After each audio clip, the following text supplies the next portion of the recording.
Well, it's good to be here. They said dress Austin chic. I decided to dress Chicago warm because that's where I started my day.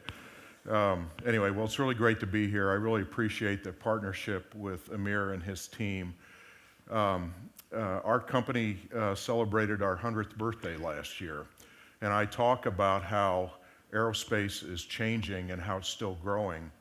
Bill Boeing goes up the Pacific Northwest. He makes his money in timber.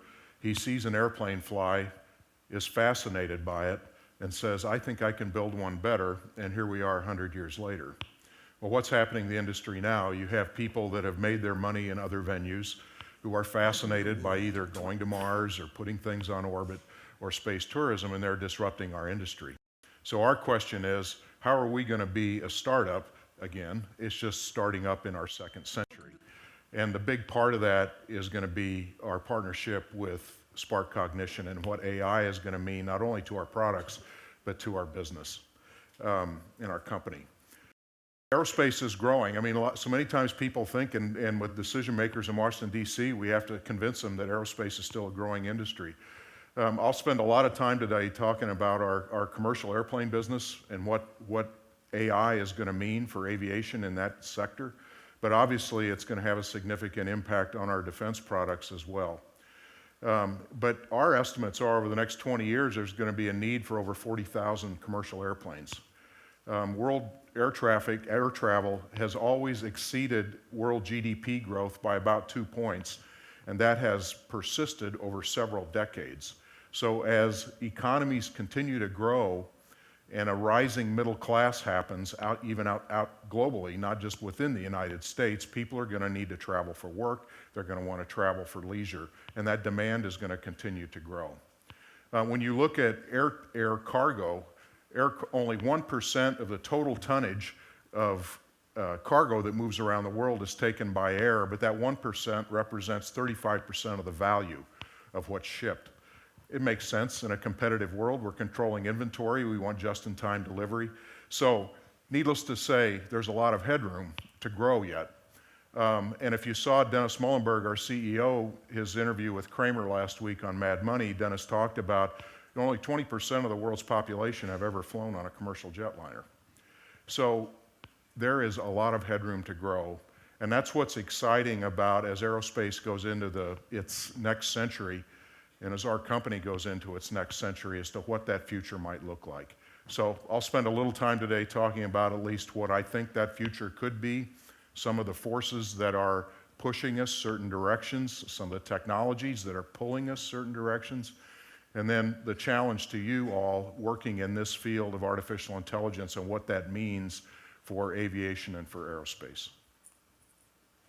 So, we need to free ourselves from the ground, is the bottom line, in terms of how we travel. I've got pictures up there you can see of Beijing, Shanghai, Bangalore, and Chicago. I'll start with Chicago. You know, when you think about traveling to Chicago, we had a meeting there the other day. Somebody, in fact, Steve Nordland, who you're going to hear from tomorrow, he flew to Chicago. It took him 45 minutes to fly from St. Louis to Chicago, and it took him an hour and a half to drive from O'Hare to the office. There's just something fundamentally wrong with that picture. But when you think about the most economically inefficient thing we do is own an automobile. What's the biggest room in your house? It's your garage. How often do you use it? When you look at, we spend as the United States north of $240 billion a year to maintain a terrestrial infrastructure for terrestrial transportation.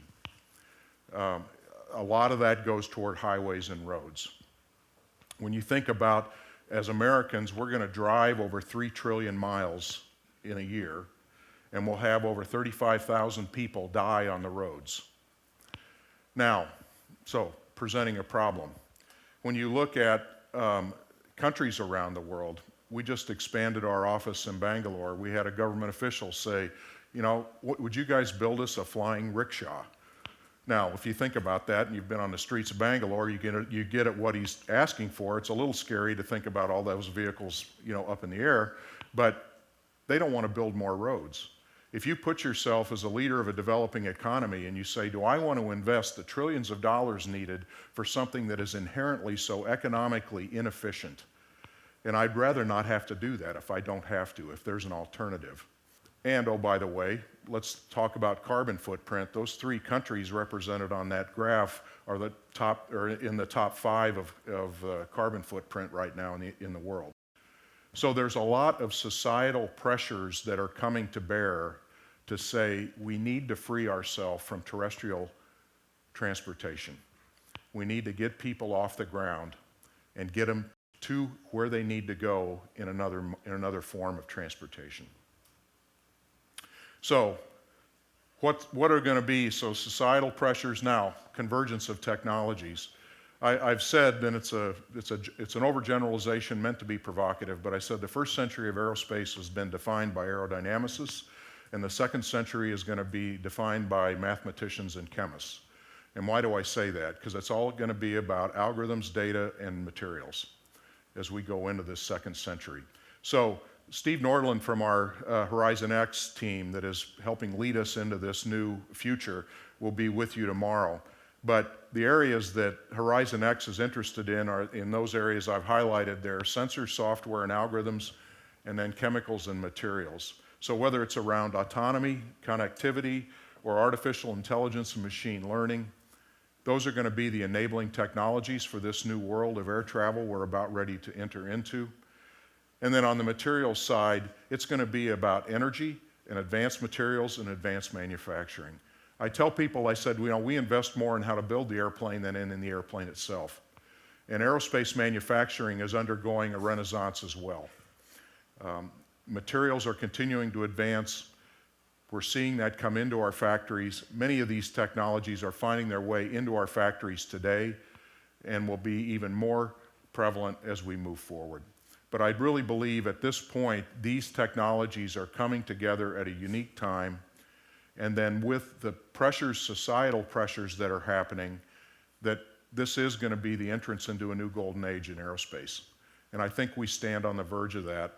And we at the Boeing Company intend to lead as we enter into that new future.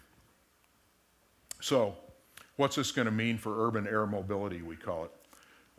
We recently acquired Aurora Flight Sciences, who are making great inroads in this area. But when you think about this, yeah, okay, I can get from A to B a lot faster, but think about the number of issues that this is going to present and the problems it will pose for us in the industry. People are obviously going to be walking around. They don't want airplanes falling on top of them, clearly. We've got to be able to deconflict air travel as we go from A to B. So how are we going to do sense and avoid? How are we going to respond? But when you think about these things and think about that convergence of technologies, when I've got electric or hybrid electric propulsion, I've got quiet, clean propulsion. When I marry that with vertical takeoff and landing capability, I don't need a runway anymore. And when I introduce autonomy, I don't need a pilot or a pilot's license anymore. And there's the unlock that can happen. Now, what are the challenges we face for this future? When I put the magnitude of 10 to the 9th, I could have said the magnitude of 10 to the minus 9th, because we talk about in aviation, that's what our safety requirement is. Our bar is very high. You know, if we introduce autonomous vehicles on the roads and we cut that 35,000 fatalities by 50%, everyone's going to be a hero. If we introduce that same level of failure in the air, the industry will come to a halt. So our standards for safety are very high. And that's what interested me when my first meeting with Amir and his team was when they talked about auditable trails through the algorithms, verifiable AI. My thoughts immediately went to how are we going to certify as safe systems like this on commercial aircraft? Our safety record in the past 2 years has been the best ever in the industry. I say there, if you took one scheduled flight a day, every day, you could travel for more than 6,000 years before experiencing a hull loss accident. If you took one scheduled flight a day, every day, you could travel for more than 19,000 years before a fatality occurred, based on our 2016 data for commercial airlines. So the industry is operating at its all-time high in safety. But why are we anxious to get going in this arena? It's not just about building air taxis. Okay, increased air travel. A lot of airplanes flying. We need a lot of pilots. Military spending is coming down worldwide. There's not as many pilots coming out of the military. So we're going to have pilots coming into the cockpit that have less experience than they've had prior. How are we going to keep them from, one, getting into a bad situation, two, if they get into a bad situation, get them out of that bad situation? We're going to need artificial intelligence in the cockpit to maintain our current levels of safety, given an increasing level of air traffic worldwide. So it's a pressing need for us to be able to provide that kind of technology in the cockpit of today's airplanes, not to reduce, get rid of pilots or, go fully autonomous, but to maintain our current levels of safety. That will be the first step we have to cross. Will we eventually get to the point where we have reduced crew? Probably. Obviously, that'll probably happen in freight before it happens with passengers, but we'll get to reduced crew eventually and maintain that same level of safety. Our challenge as an industry, dealing with AI, when somebody asks, the block for technologies, for us it's regulatory, I believe.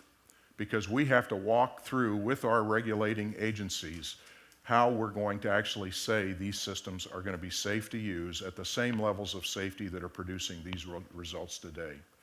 There's going to be some hard theoretical work that goes into that, which Amir alluded to in his talk this morning, that we're going to need as a foundation for this, to introduce this technology. But that really is the challenge for the introduction of this into aviation, is how do we do this in a way where we can certify it as safe to maintain these high degrees of safety that we have today? That will be our challenge. I think that's a solvable problem. That's going to be a hard problem to solve, obviously, for these levels that we're talking about, but I think it is solvable. And I'm looking forward to what that future could be. Last year, as part of our centennial, we produced a short little commercial just to envision what that future might be, and I'll play that for you next. Welcome to the world, 2116. You can fly across town in minutes, or across the globe in under an hour. Whole communities are living on Mars, and solar satellites provide Earth with unlimited clean power. In less than a century, Boeing took the world from seaplanes to space planes, across the universe and beyond. And if you thought that was amazing, you just wait. Okay, thank you. Thank you.